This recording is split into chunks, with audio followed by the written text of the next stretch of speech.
हंसवा के कोई के सवारी हो।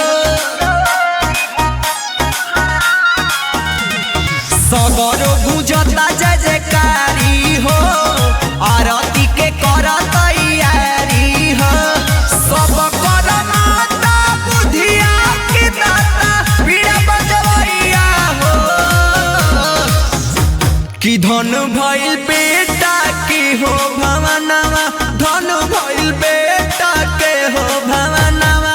अइली सरस्वती मैया हो, धन भइल बेटा के हो भवनवा। अइली जे सरस्वती मैया हो, धन भइल बेटा के हो भवनवा।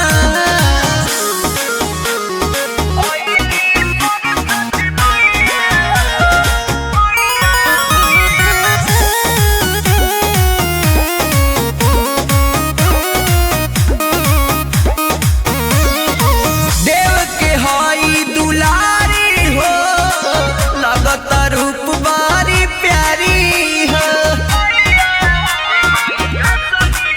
ए माई असही कृपा बनैले रहा, अपन हाथ हमरा माथ पधैले रहा। बनिया ज्ञानी बना दो ना ज्ञानी, पड़तन पैया हो। कि धन भइल बेटा के हो भवनवा, धन भइल बेटा के हो भवनवा। अइली सरस्वती मैया हो, धन भइल बेटा के हो भवनवा। अइली जे सरस्वती मैया हो, धन भइल बेटा के हो भवनवा।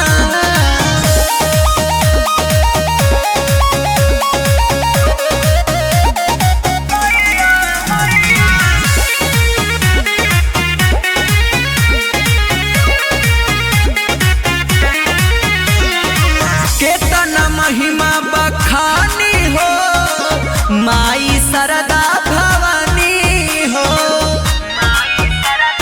माई शुभम सोना लगावत आवाज हो, सोनी पर कस के दे आशीर्वाद हो।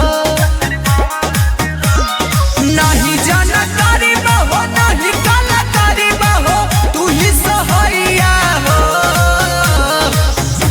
कि धन भइल